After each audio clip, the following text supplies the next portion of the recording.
Olá a todos, muito boa noite. Eu gostaria de iniciar a nossa palestra de hoje agradecendo, fazendo um agradecimento especial a todos os que fazem a Unijuazeiro, ao curso de Medicina Veterinária da Unijuazeiro, em nome do professor Guilherme, professor Aniele e aos demais. Agradecendo demais pelo convite. É sempre muito gratificante poder estar participando de eventos, de palestras como essa e tendo a oportunidade de discutir temas recentes, temas que realmente merecem um aprofundamento, uma atenção especial, principalmente por nós, que somos médicos veterinários, que temos um papel tão importante também na saúde pública. Então, o nosso tema, o que eu separei um pouco, alguns dados para que a gente possa conversar na noite de hoje, são justamente alguns aspectos relacionados com doenças tropicais negligenciadas. Então, nós vamos entender esse universo que circunda as doenças tropicais negligenciadas, falar um pouco sobre algumas delas, sobre a sua epidemiologia e sobre os fatores que levam ao surgimento dessas doenças. Então, é uma questão extremamente complexa, porque essas doenças negligenciadas geralmente elas têm uma estreita relação com a questão econômica de um país, com a questão de infraestrutura de uma determinada localidade. Então, sempre nós teremos essa associação em países em subdesenvolvimento, em zonas de risco, onde as pessoas vivem em situações de vulnerabilidade. Então, nessas situações, sempre irão haver fatores de risco, gatilhos, fatores desencadeantes para o surgimento desse tipo de problemática. Então, antes de falarmos sobre doenças tropicais negligenciadas, eu acho que merece, cabe um pouco de nós fazermos uma abordagem em relação à questão econômica que circunda essa problemática.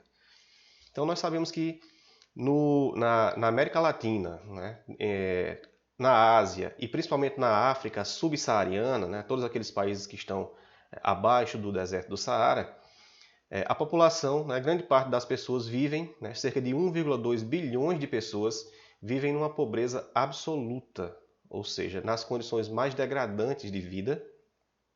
Esse é um número extremamente alto, levando em consideração as regiões acometidas. E isso reflete muito na miséria, na vulnerabilidade que essas populações estão submetidas. E, consequentemente, também isso leva a um maior contato, a uma maior probabilidade ao surgimento desse tipo de agravo. Quando eu falo agravo, eu me refiro às diferentes doenças tropicais negligenciadas. Então essas pessoas, elas, segundo estimativas, elas vivem com menos de $1 por dia. Extrema vulnerabilidade. E aí, isso mais uma vez reforçando, é um fator realmente de risco para o surgimento dessas doenças. No Brasil, cerca de 40 milhões de pessoas vivem com menos de $2 por dia, correspondendo a 1/3 de todos os pobres que residem na América Latina e no Caribe. Ou seja, 1/3 de toda a população mais vulnerável da América Latina e Caribe estão situados no Brasil e vivem em condições subhumanas, com aproximadamente essa média de cálculo de $2 por dia, podendo variar para mais e, infelizmente, para menos. Então, tudo isso, conforme nós podemos observar na imagem que está em tela, fazem com que essas populações elas realmente tenham um impacto muito maior em relação ao surgimento, em relação à susceptibilidade às doenças tropicais negligenciadas. Primeiro, uma outra coisa que nós não podemos esquecer é uma relação que existe entre o estado nutricional dos indivíduos frente a essas doenças negligenciadas. E aí nós já começamos a enxergar o panorama de por que essa questão de pobreza, por que essa carência de infraestrutura, de acesso à informação, por que esses fatores eles são tão correlacionados com o surgimento dessas doenças. Então, existem trabalhos que demonstram que o estado nutricional ele é um modulador da resposta imune. Então, o que acontece?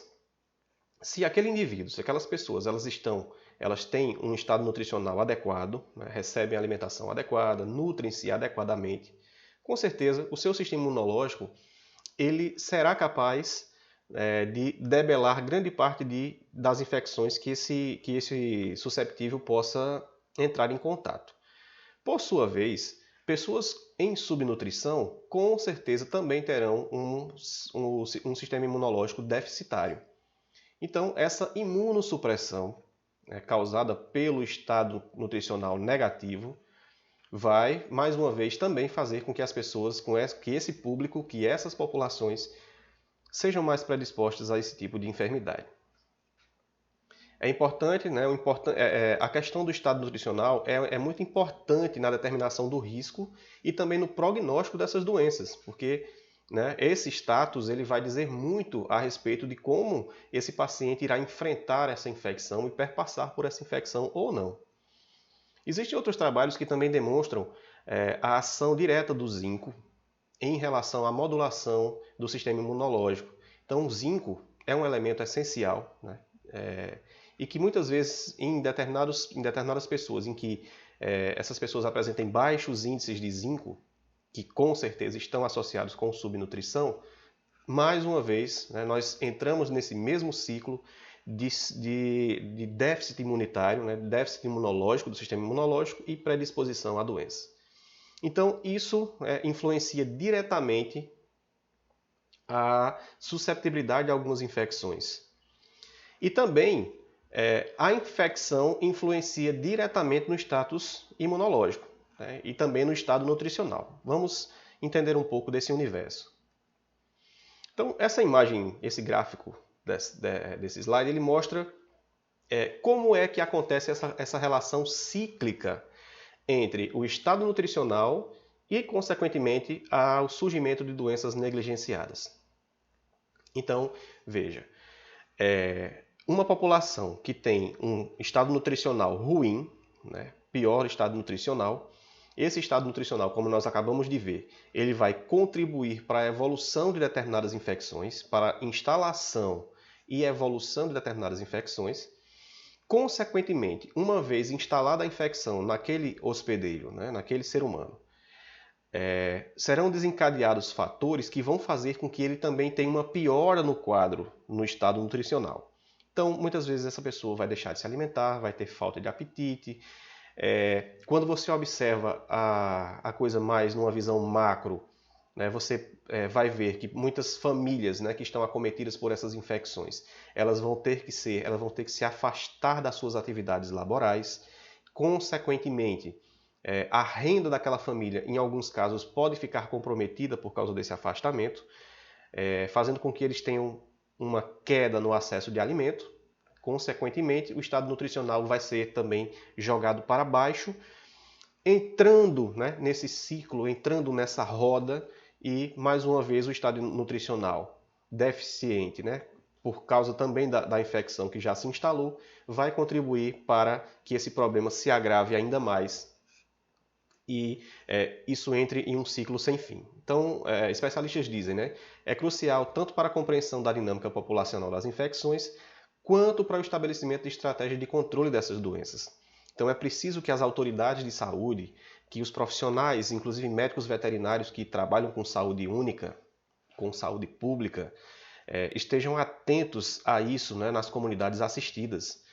Eu lembro, há alguns anos atrás, principalmente na minha infância, que existiam campanhas com populações lideradas por organizações, né, por algumas organizações, que trabalhavam com essas populações vulneráveis, fornecendo-as alguns alimentos que pudessem ajudar na melhoria desse estado nutricional. Então, justamente tendo em mente essa situação.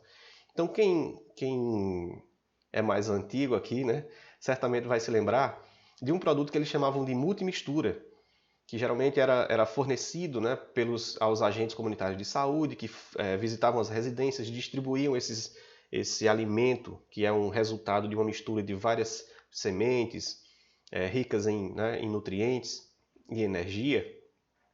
E o fornecimento desse alimento às crianças vulneráveis fazia com que elas tivessem uma melhora no quadro e, consequentemente, ficassem mais resistentes a essas infecções. Então, isso é um ponto inicial importante em que as autoridades de saúde têm que levar em consideração quando vai se estabelecer uma estratégia de controle de qualquer doença não só as negligenciadas, mas qualquer outra infecção em uma comunidade. Então, as doenças negligenciadas, quando nós partimos para um conceito mais sólido, são doenças, é um conjunto, na verdade, de doenças infecciosas altamente prevalentes em uma determinada população. Quando nós falamos prevalente, significa que aquela população ela está constantemente sendo acometida com novos casos dessas enfermidades, caracterizadas por um alto grau de morbidade. Então, quem aqui já pagou a epidemiologia deve lembrar lá dos conceitos de morbidade e mortalidade, né? Então, quando você diz que uma doença ela tem uma morbidade alta, significa que ela tem um potencial de disseminação muito alto. Uma vez um paciente, o paciente zero, né, ele adentrando, ele sendo colocado em uma população, né, uma pessoa doente, por exemplo, infectada com o COVID, com a COVID, então, o potencial de morbidade dessa infecção diz respeito à quantidade de outros indivíduos que vão ser capazes de serem infectados por esse paciente zero. Então, são doenças que têm alta morbidade, porque elas são endêmicas nessas populações vulneráveis. Porém, embora elas sejam muito mórbidas, o seu grau de mortalidade é baixo. Então você pode pensar, nossa, isso é bom, né? As doenças elas afetam muitas pessoas, mas não matam muitas pessoas. Então, até que seria, né? Até que é um aspecto que seria interessante. Apesar de que você tem que lembrar de outra situação, que essas doenças elas não têm uma mortalidade tão alta, né? Mas em compensação elas têm um potencial de incapacitação enorme, porque a maioria das pessoas acometidas elas vão se afastar das suas atividades produtivas, na maioria dos casos, para o resto da vida. Vão ter lesões irreversíveis, né? Então isso vai fazer com que essa pessoa ela perca a sua capacidade produtiva de geração de renda para a sua família. E aí aí que vem, né, justamente essa problemática maior em relação a essas doenças que são negligenciadas. Então elas afetam profundamente a qualidade de vida das comunidades, dessas famílias, e geram impactos socioeconômicos muito negativos nessas populações mais pobres, justamente por isso. E não é só o fator incapacidade. Existe também um outro universo que circunda essas doenças, que diz respeito ao efeito negativo psicológico que elas causam. Nós vamos entender esse conceito a partir de agora. Se você observar essa imagem, esse paciente ele está acometido com uma das formas de leishmaniose, que seria a leishmaniose tegumentar. Então, os parasitas causadores dessa infecção vão causar uma destruição tecidual a nível de face. Aqui nós temos um exemplo do nariz, né, desse paciente que foi totalmente destruído, mas em algumas situações nós temos lesões de boca, de palato. Muitas vezes forma-se um único orifício entre a boca e o nariz. Então essas pessoas, além da sua incapacitação, né, elas têm também um impacto muito sério psicologicamente falando, né? Então vão se afastar da sociedade e vão adentrar cada vez mais em um ciclo, né, de vulnerabilidade, de sofrimento nessas pessoas acometidas. Então é mais ou menos por aí que nós temos que também levar em consideração em relação ao impacto dessas doenças nessas populações vulneráveis. A maioria dessas doenças é determinada pelo acesso insuficiente à água potável, ao saneamento básico, a habitação adequada, estrutura de habitação adequada, carência de educação, também falta de acesso à educação, mesmo a educação mais básica, e também falta de acesso aos serviços de saúde. Então, todos esses pontos que eu elenquei agora, se você observar, estão relacionados, né? Estão muito presentes nessas populações periféricas, nessas populações que vivem à margem da sociedade. A maioria delas não tem saneamento, não tem água potável, não tem acesso à informação, a uma infraestrutura de residência, aos próprios serviços de saúde, que muitas vezes são negligenciados pelo próprio poder público. Então, isso, né, é daí que gera uma bola de neve e que cada vez mais torna essa problemática mais constante e mais presente nessas populações.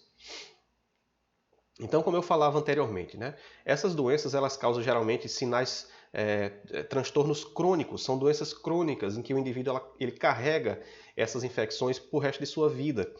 E aí, muitas vezes, isso afeta negativamente vários fatores, né? Vários campos da vida desse indivíduo. Existem trabalhos, como esse gráfico ao lado mostra, que essas complicações crônicas, esses problemas crônicos, essas infecções, elas afetam também negativamente a aprendizagem das pessoas infectadas. Tudo está correlacionado, né? O próprio estado nutricional deficiente dessas populações fazem com que também haja um efeito negativo na aprendizagem. Então, mais uma bola de neve aí, mais um efeito cíclico negativo, né? Essas pessoas, elas já vão estar sofrendo de complicações infecciosas, dessas doenças infecciosas, vão ter um impacto negativo na aprendizagem, consequentemente, esse impacto negativo na aprendizagem vai fazer com que essas pessoas tenham um rendimento socioeconômico muito abaixo do restante da população, se tornando muitas vezes incapazes de alavancar as suas vidas, de ascenderem profissionalmente por causa desses déficits que aconteceram relacionados com essas infecções crônicas. Né? Então, eles vão ter um impacto muito negativo na produtividade e, como resultado de tudo isso, um impacto muito negativo na renda dessas famílias. Então, isso, né, gera mais uma vez um ciclo vicioso, em que, né, essas populações estão mais uma vez susceptíveis ao surgimento desse tipo de doença.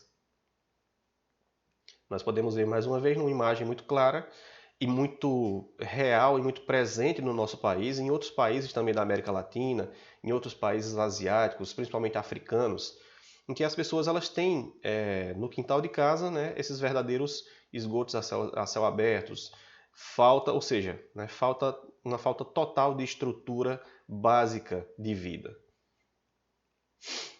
E aí nós podemos pensar, bom, mas essas doenças negligenciadas, o porquê delas serem tão prevalentes nesses países ou mesmo nessas populações mais vulneráveis? Pesquisas apontam que existem poucos investimentos em pesquisa e desenvolvimento, ou P&D, né, como essas indústrias farmacêuticas geralmente costumam dizer. Então, nós sabemos que essas indústrias farmacêuticas, grandes, né, indústrias farmacêuticas mundiais, elas investem pesado em tecnologia, em pesquisas, na busca de curas e tratamentos para várias doenças. Mas será que essas doenças negligenciadas, que muitas vezes estão limitadas a esses países subdesenvolvidos, será que elas têm um olhar especial por parte dessas farmácias, dessas indústrias farmacêuticas? Geralmente não. Por quê? Porque esse mercado não oferece lucratividade para essas empresas.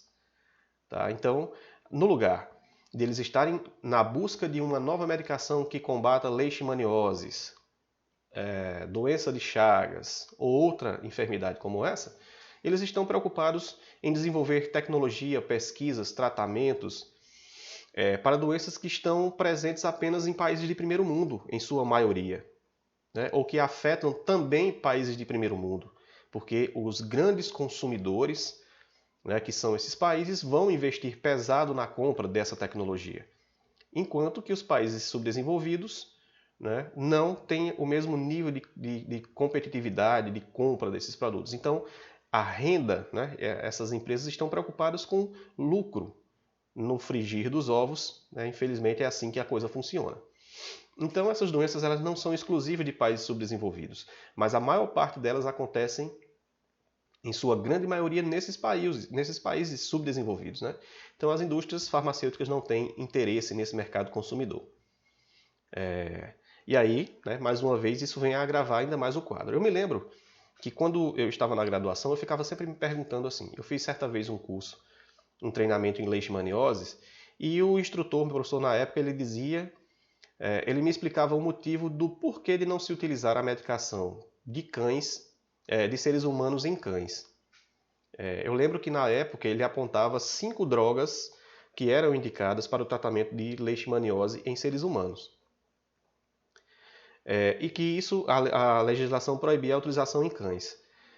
E aí eu ficava perguntando, né, mas, bom, por que não se utiliza? Então, o temor era o seguinte, que as pessoas começassem a usar erroneamente, né, como a gente observa já com outras medicações como antibióticos, tratamentos incompletos, que resultam na formação de resistência, né, a esses antimicrobianos. Então, o temor deles é que isso acontecesse da mesma maneira com essas poucas drogas que existem, né, que existiam na época para o tratamento das leishmanioses. E que aí, a partir de então, houvesse a multiplicação de estirpes que fossem resistentes a essas drogas e que os seres humanos, perdessem completamente o seu leque de opções de tratamento. Então existiam muito poucas drogas, né? O que é que a gente tira de tudo isso? Que as pesquisas são muito raras, são muito poucas em relação a descobrir novas drogas, novos tratamentos, novos métodos de diagnóstico mais rápidos e eficazes para esse tipo de enfermidade, né? Porque são doenças que estão basicamente limitadas aos trópicos, aos países subdesenvolvidos. Então, outro exemplo é a tuberculose. Ela não afeta só o Brasil. Nós sabemos que a tuberculose é uma doença que está distribuída a nível mundial, né? Está presente também em países da Europa, só que com uma proporção muito menor do que nos países subdesenvolvidos, né? Como o nosso país. Então, existem pesquisas em relação à tuberculose, justamente porque ela está presente também em outros locais, com menos intensidade, mas está. Já aquelas doenças que são extremamente negligenciadas, como é o caso que eu acabei de citar das leishmanioses, são incidentes só em países subdesenvolvidos ou em desenvolvimento, quase não tem incentivo nenhum em pesquisas, em desenvolvimento de novas tecnologias relacionadas ao seu controle, seu combate. Então nós temos uma classificação em relação às doenças tropicais negligenciadas. Em 2001, a OMS ela fez uma solicitação, né, às instituições a nível global, e foi elaborado um relatório, né, que chamava-se de Macroeconomia e Saúde. E aí eles criaram umas classificações para essas doenças. Então eles colocaram essas doenças em 3 grandes nichos. Doenças do tipo 1, 2 e 3. Então quais seriam, né? As doenças do tipo 1 são aquelas doenças globais que estão presentes em países de primeiro mundo e em países subdesenvolvidos como o nosso. As doenças do tipo 2 são as doenças negligenciadas. Então são aquelas que, como a exemplo da tuberculose, está presente em sua grande maioria em países como o nosso, mas também acontece no primeiro mundo. E nós temos as doenças nível 3, ou tipo 3, que são aquelas extremamente negligenciadas, que estão quase que limitadas aos países subdesenvolvidos. Aquelas para que o resto do mundo fecha os olhos. Então, dentre as doenças negligenciadas, como nós falamos, né? Tuberculose, hanseníase, a dengue, malária, que acontecem em outros locais. Doença do sono e assim por diante. Enquanto, por exemplo, ectossomose, leishmaniose, são doenças extremamente negligenciadas porque você não observa sua ocorrência nos países de primeiro mundo. Ou se observa, é uma quantidade ínfima, né, que não tem importância epidemiológica nenhuma. Em suma, aqui nós temos, né, graças a esse relatório que foi feito pela OMS, estão listadas as principais doenças tropicais negligenciadas. Por que a gente chama de doenças tropicais? Se nós já vimos que algumas delas também estão presentes em outros países que não nos trópicos. Então, isso é um termo, na verdade, que foi trazido desde as grandes navegações, em que os navegadores eles vinham para cá, adquiriam muitas vezes essas doenças aqui, e por estar situados nos trópicos, então eles começaram a associar essas doenças aos trópicos, né? Então, doenças tropicais. Por isso que tem-se esse termo de doenças tropicais negligenciadas. É mais uma questão histórica, né, que diz respeito lá à época das grandes navegações. Então, dentre esse leque de doenças, nós temos algumas, como por exemplo a úlcera de Buruli, doença de Chagas, dengue, dracunculose, fasciolose e assim por diante, cisticercose. É uma lista, né, muito vasta e nós sabemos que a cada dia as pesquisas têm demonstrado o surgimento de novos patógenos, a maioria deles zoonóticos. Então essa lista ela tende a aumentar, com certeza. A partir do momento de agora, nós vamos saltar rapidamente, falando rapidamente sobre algumas dessas doenças que não estão muito presentes no nosso cotidiano, mas que são doenças extremamente negligenciadas, ou no nosso país ou em outros países similares aos nossos.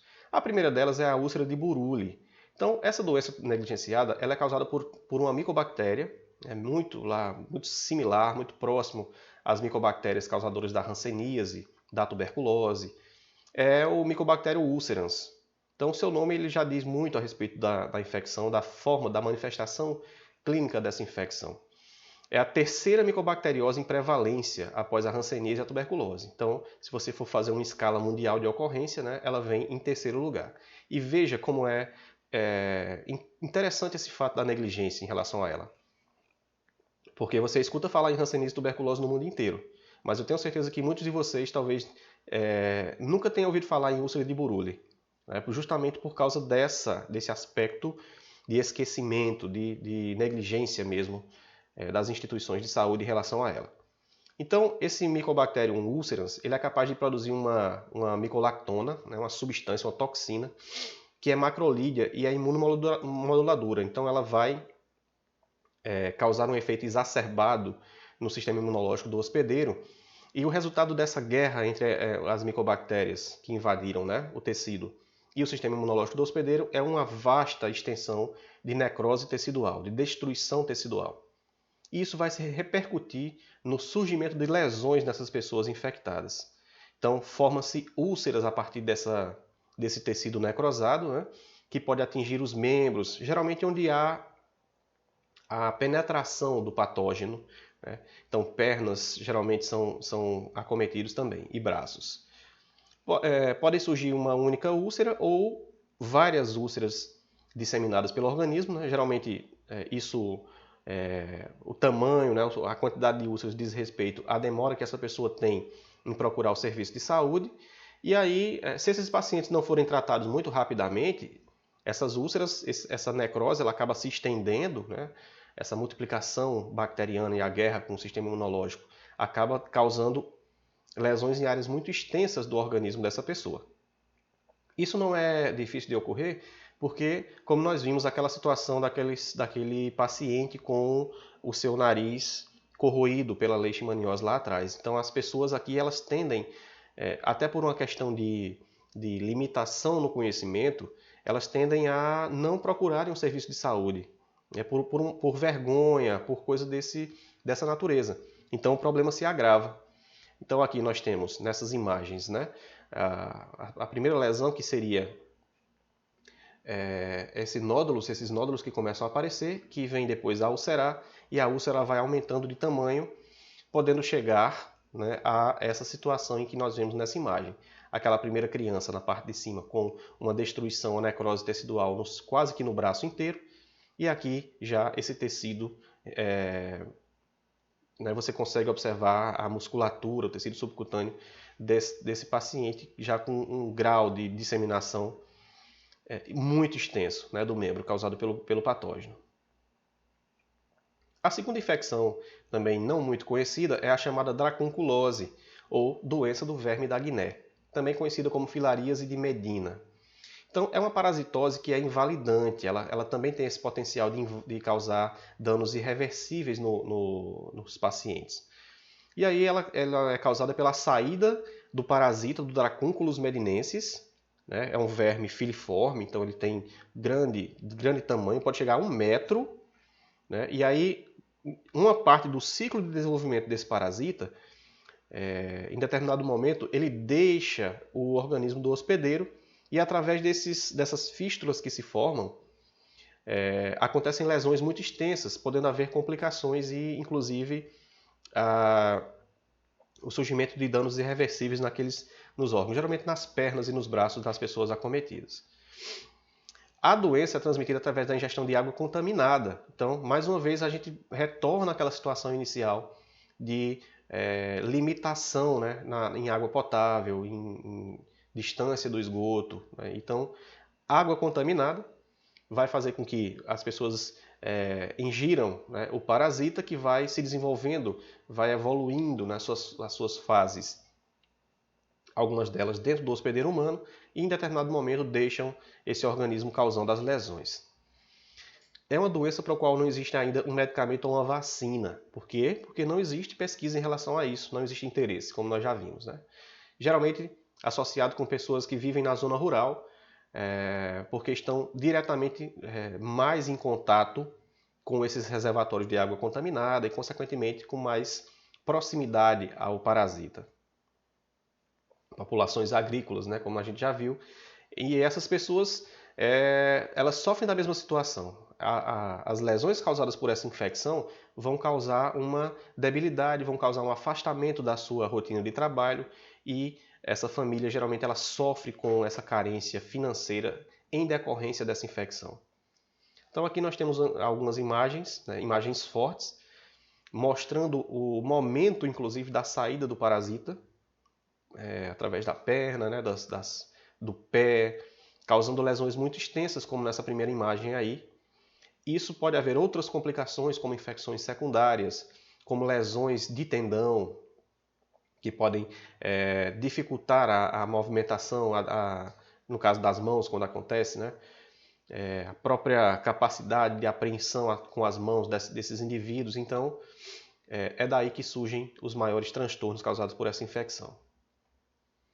Tripanossomíase humana africana é uma doença, de certa forma, até um pouco conhecida, porque é muito falado na doença do sono, que é transmitida pela mosca tsetse. Então, é uma mosca, né? É um artrópode que está muito presente no continente africano, e ela é responsável, funciona como um vetor, um transmissor do Trypanosoma brucei, que é o agente causador da tripanossomíase humana africana ou doença do sono. Geralmente, o grupo etário afetado está entre 15 e 45 anos. Então, são aquelas pessoas que vivem também em zonas rurais, que estão em sua ampla, naquela fase alta da sua atividade produtiva e que são os grandes acometidos, porque justamente são aqueles que também têm um contato maior com o parasita, com o vetor e, consequentemente, com o parasita, causando, mais uma vez, um quadro de miséria social. Então, a doença ela tem várias fases. Por que é conhecida como doença do sono?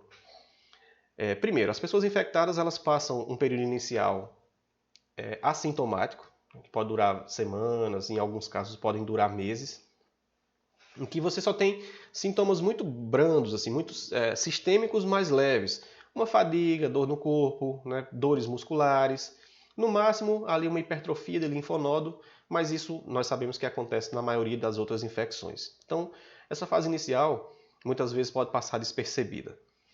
Já na fase avançada, o sistema nervoso central ele é acometido, então o parasita ele começa a sua multiplicação e evolução dentro do organismo, e aí vai causando graves perturbações neurológicas e mentais nas pessoas infectadas. Então, esses pacientes eles têm muitas vezes lesões no sistema nervoso central tão extensas que fazem com que eles se tornem zumbis. Vamos falar assim, né, no popular. Fiquem incapacitados. E aí, daí é que vem o nome doença do sono, porque as pessoas elas têm lesões neurológicas extensas e perdem a capacidade fisiológica, normal mesmo, de interação com a sociedade. Ficam prostradas, né?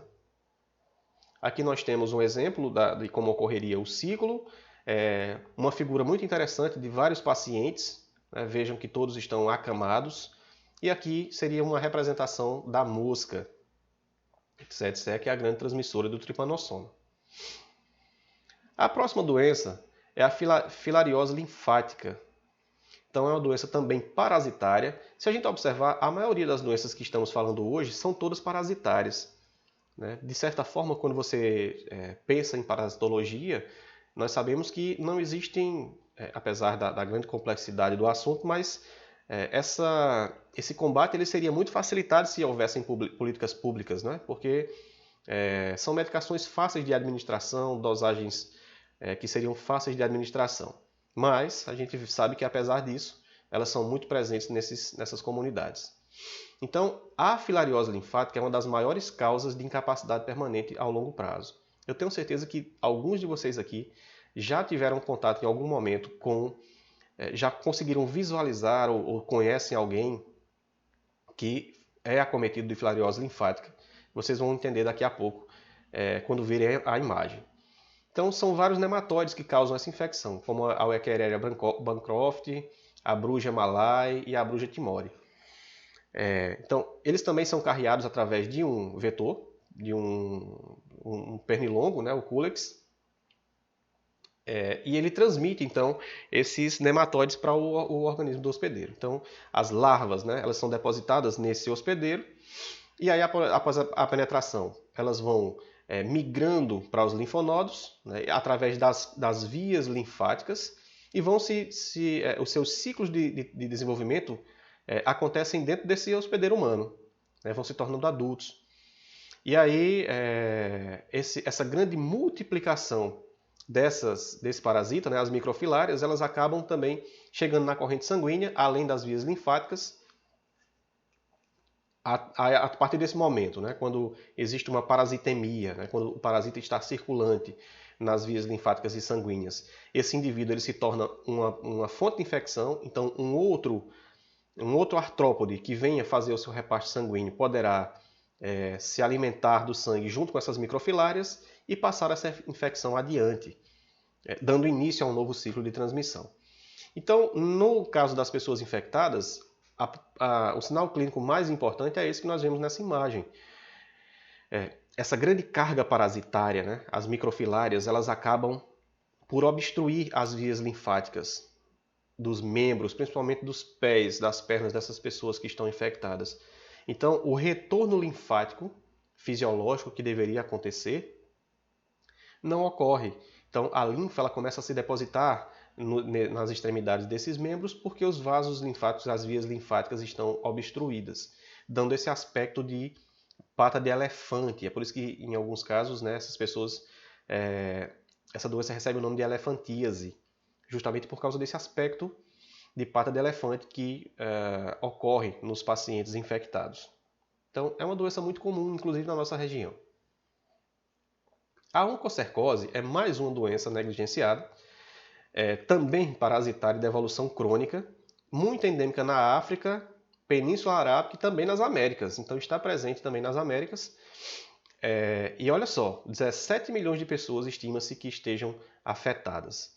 Então, muitas delas, 270 mil, possuem cegueira irreversível oriundos dessa infecção, porque a oncocercose ela tem como sítio, né, primordial de atuação justamente as estruturas oculares, pálpebras e globo ocular, em muitos casos evoluindo para a cegueira.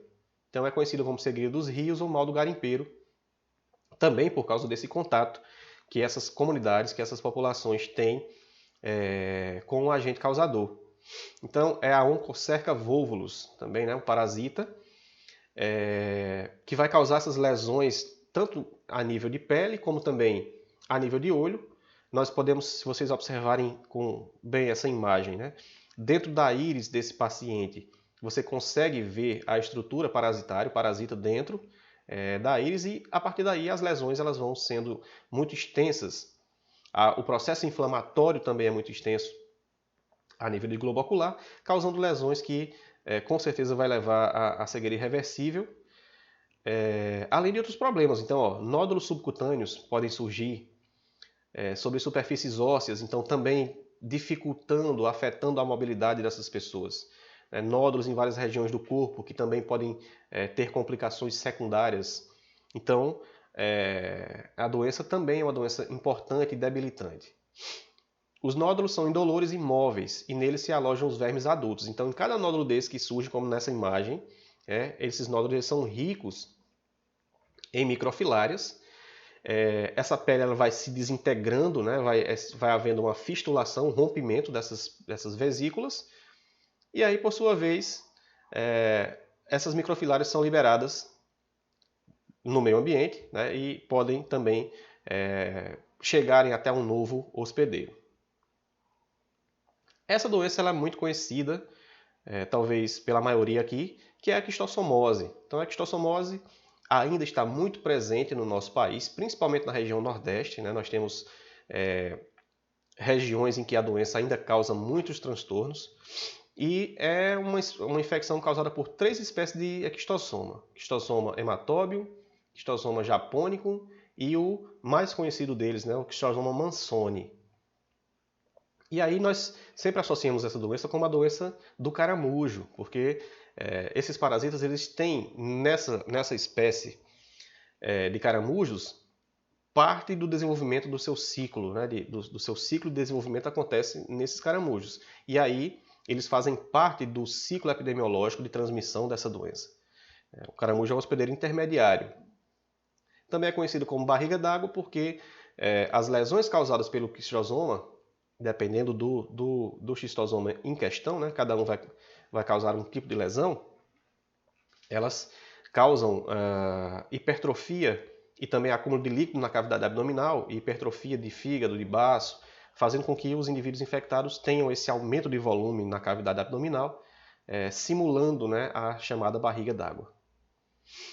Então, o Schistosoma mansoni e o japônico, ele tem um sítio de atuação mais relacionado com as vias intestinais, e o hematóbium tem uma área de atuação mais relacionada com as vias urinárias. Então, dependendo do schistosoma em questão, esse paciente ele vai manifestar sintomas diferenciados.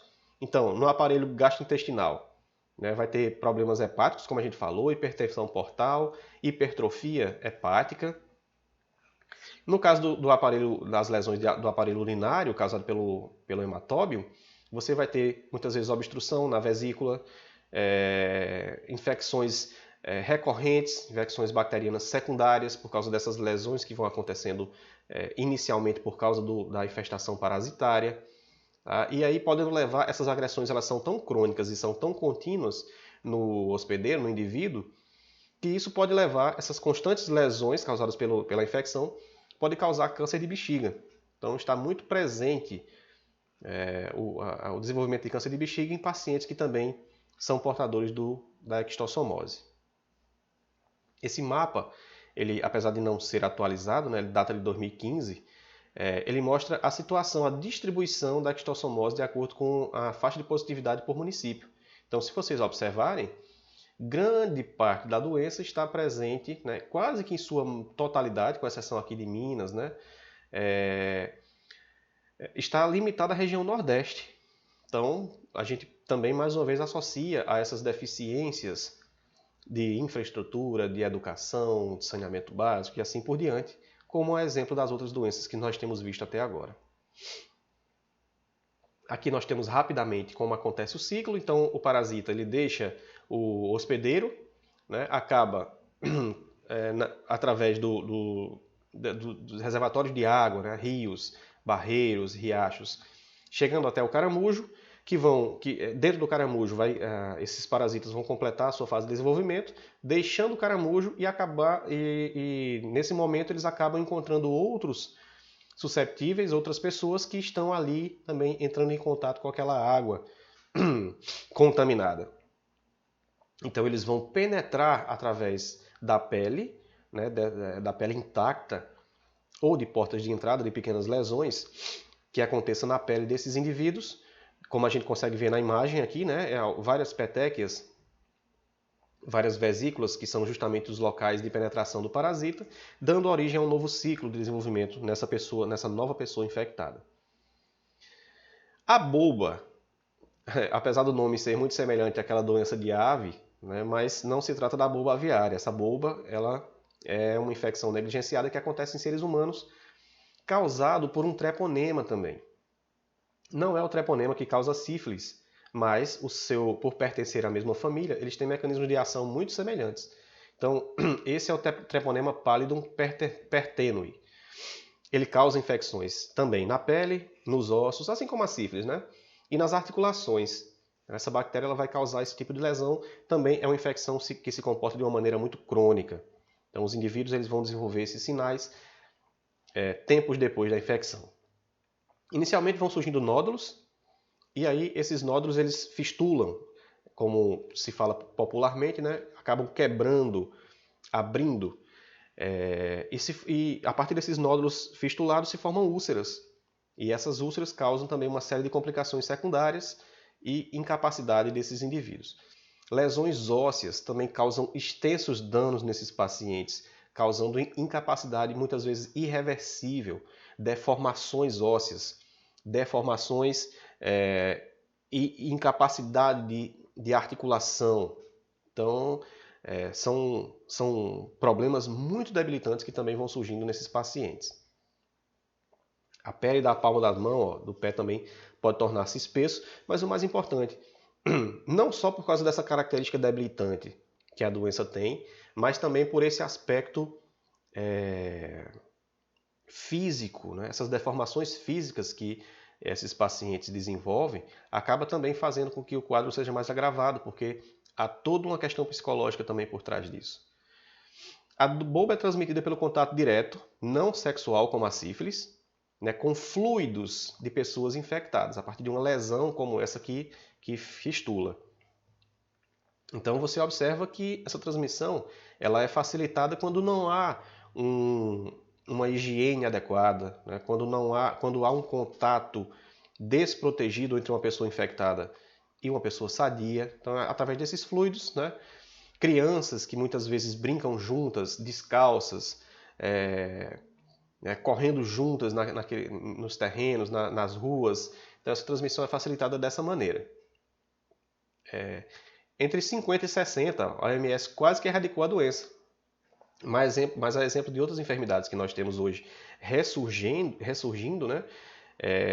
Nós temos tido novos casos de bulba, como o caso, por exemplo, de peste bubônica e de outras doenças negligenciadas que têm malária, né? Muitos casos de malária recentemente. Então essas doenças elas sobreviveram, né?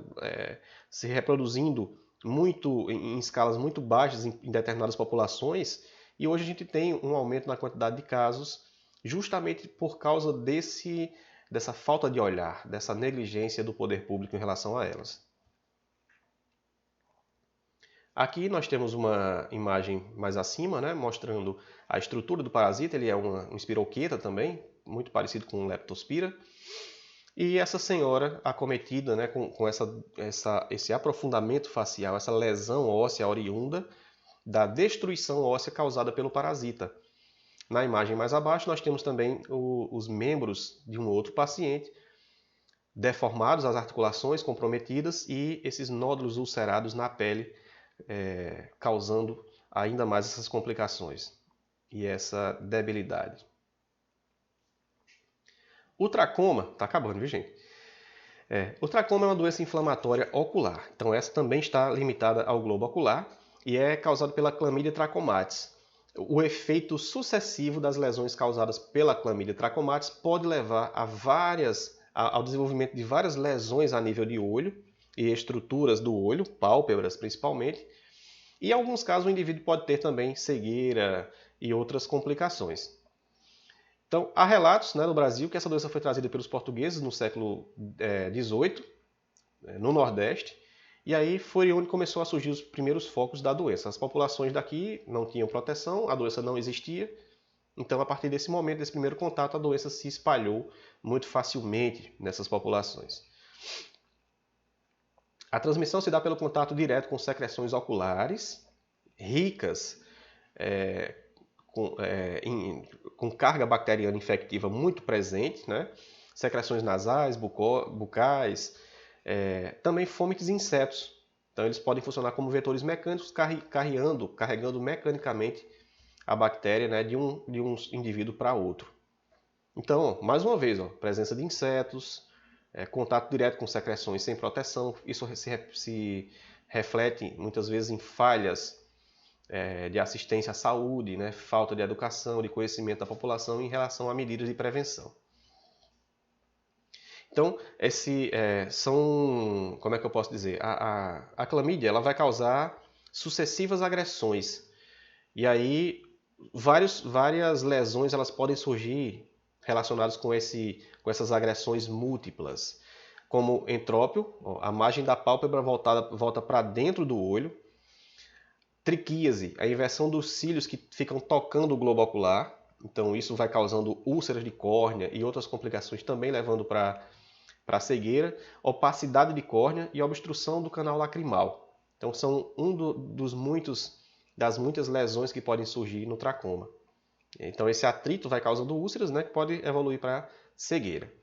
Então mais uma vez imagens muito fortes mostrando esse tecido palpebral extremamente, né, agredido pelo parasita, pela clamídia, né? Então isso, né, também podem surgir infecções secundárias aqui, se não tratado adequadamente. E isso, né, essa lesão tão extensa acaba evoluindo para um quadro de cegueira, graças a essas outras complicações que podem surgir, até pela própria deformação da estrutura dos cílios, das pálpebras e do próprio globo ocular. Então, mais uma doença incapacitante, né, que vai fazer com que as pessoas tenham impactos em todos os campos na sua vida.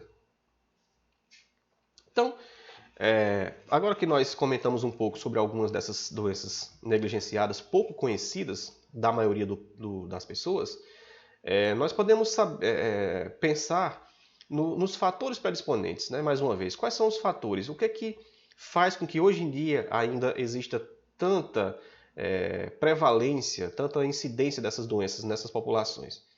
Então, alguns estudiosos dizem, né, as pesquisas mostram que pode haver uma falha na ciência, conhecimentos insuficientes em relação à medicação, como nós falamos, em relação a métodos de diagnóstico, e assim sucessivamente.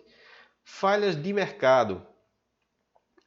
Até podem existir tratamentos, alternativas terapêuticas e de diagnóstico, mas muitas vezes um custo muito elevado, né? Vacinas também inacessíveis, então isso dificulta a chegada desses produtos, dessas medicações a essas comunidades tão vulneráveis.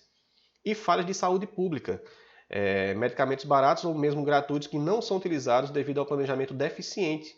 Então até muitas vezes existe, mas não existem programas, políticas públicas que façam com que essas medicações atinjam essas comunidades tão necessitadas. Então esse seria mais ou menos um panorama que alguns pesquisadores da área defendem, né, e associam essas doenças às principais, esses três pilares, né, falha de ciência, falha no mercado e falha de políticas públicas. Então, quais seriam as estratégias de ação em relação a todos esses problemas que nós falamos na noite de hoje? Primeiro, as falhas na ciência exigem a produção de conhecimento na área. Né? Aqui o país ele começa a investir em pesquisas prioritárias, em áreas prioritárias para o combate direto dessas infecções. Falhas de mercado requerem mecanismos inovadores de financiamento ou negociações. Então, as instituições de saúde, os próprios governos, eles têm que atuar junto a essas indústrias farmacêuticas, tentando de alguma forma barganhar, incentivar o desenvolvimento de pesquisas nessa área, né, para que então surjam novas estratégias, novas alternativas. E a falha de saúde pública exige novas estratégias de intervenção também. Então, as instituições elas têm que pensar em diferentes formas de atuação, de que maneira irão chegar a essas comunidades, de que forma irão implantar os seus programas de controle para que essas enfermidades então elas comecem a ter uma incidência cada vez menor. Então, como é que a gente traduz isso tudo na vida real, né? Os autores citam a campanha contra a varíola como um exemplo muito bom de quando esses pilares eles tiveram mecanismos de atuação muito efetivos. Então, por exemplo, inovação de produto, no caso lá da campanha da varíola, que quase, né, foi erradicada e agora nós temos também novos casos surgindo aí. Então, as atividades de pesquisa geraram uma vacina eficaz e de baixo custo. Então, houve realmente um grande interesse da indústria farmacêutica no desenvolvimento de pesquisas que resultaram em uma vacina eficaz. Como é o que a gente está vendo agora acontecer com a própria Covid, né? Então, o mundo inteiro, por se tratar de uma doença de escala global, então o mundo inteiro está correndo atrás da produção de uma vacina eficaz. Então, é a mesma situação, né? Então, tem que haver vontade pública. Inovação de método, desenvolvimento da agulha bifurcada para a inoculação da quantidade constante da vacina. Então, quem já teve a oportunidade de estudar um pouco sobre varíola, sabe que a inoculação era feita através da escarificação da pele com uma agulha que tem duas pontas, uma agulha bifurcada. Então, isso fazia com que a vacina ela pudesse ser distribuída, penetrasse no organismo de uma maneira mais satisfatória. Então, foi um método, né, de atuação novo, pensado para isso. Inovação de processo. Envolvimento de instâncias locais na aplicação da vacina, reduzindo os custos. Então, houve uma descentralização de atuação. Então, comunidades, né, os sistemas de saúde locais, a nível de comunidades mesmo, fizeram essas... Como hoje, né, na verdade, isso serviu de exemplo para que o SUS ele se descentralizasse, né? Então, cada cidade, cada bairro hoje tem o seu, como se fosse a sua unidade de atuação. Então, isso foi primordial, foi muito importante para o combate também aqui no caso da varíola. Inovação de estratégias. Adoção de vacinação em ciclo em vez de vacinação em massa, garantindo uma sustentabilidade da erradicação. Então, não era uma campanha que acontecia só uma vez por ano, né? Haviam ciclos de vacinação para que houvesse uma cobertura muito maior da população vacinada, atingindo níveis quase que de 100% de indivíduos cobertos pela vacina. Então, tudo isso, né, essa gama de estratégias pensadas sistematicamente, atuaram para um sucesso na campanha da varíola, que foi a erradicação por um bom tempo da doença aqui no nosso país. Então, para a gente encerrar e começar aí as perguntas, né?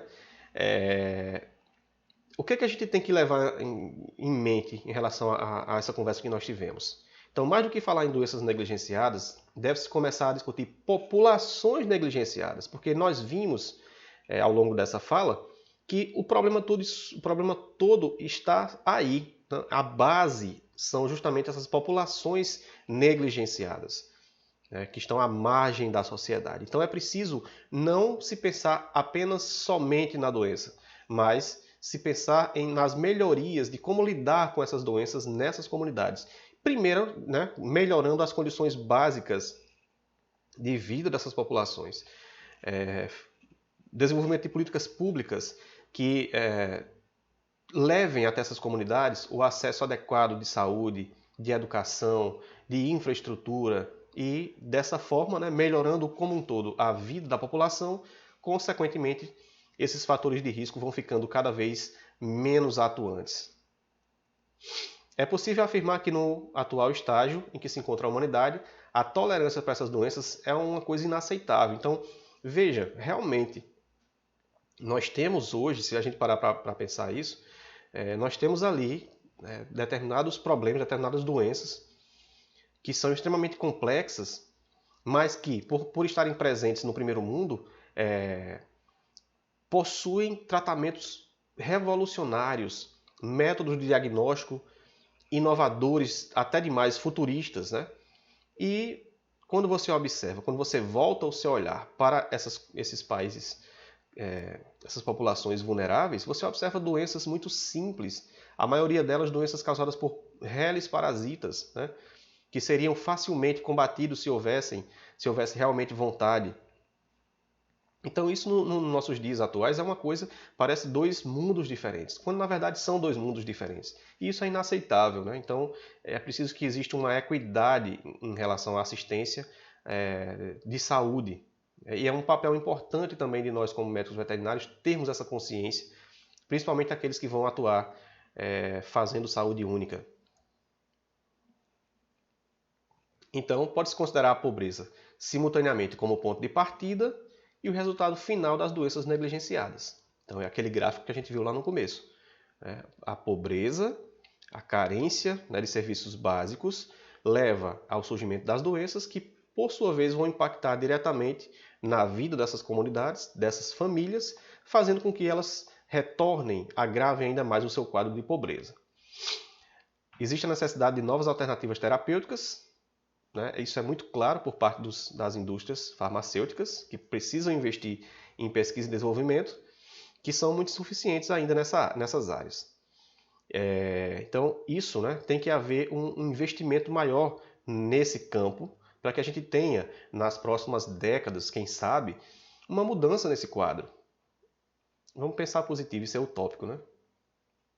Então, eu termino a minha fala dizendo que os profissionais de saúde, como nós, médicos veterinários, temos um papel fundamental frente a essas doenças, né? Sobretudo na vigilância, quem trabalha diretamente na vigilância em saúde, na saúde única, uma vez que é o principal eixo, né, para o rastreio dessas doenças e agravos. Então, é ali, né, nas pequenas comunidades, né, nessas áreas assistidas por por essas equipes multiprofissionais, como é o caso dos NASF Atenção Básica, né? Inclusive com a presença do médico veterinário. Então é importante que sejam observadas a dinâmica dessas doenças nessas populações, para que então, a partir de então, sejam estabelecidas medidas eficazes de intervenção, protocolos de intervenção que possam mudar essa realidade. Então eu deixo aqui o meu muito obrigado mais uma vez. Me sinto muito lisonjeado de estar aqui falando para vocês.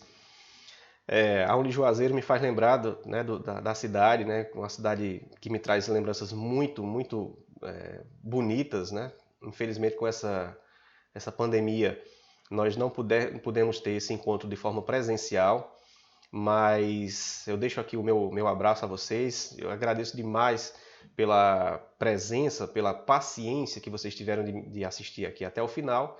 Deixo aqui o meu contato. E aí eu fico aberto, né, aos questionamentos que possam surgir. Eu acho que deve ter algumas coisas aí, algumas perguntas no chat que a gente vai começar a conversar a partir de agora.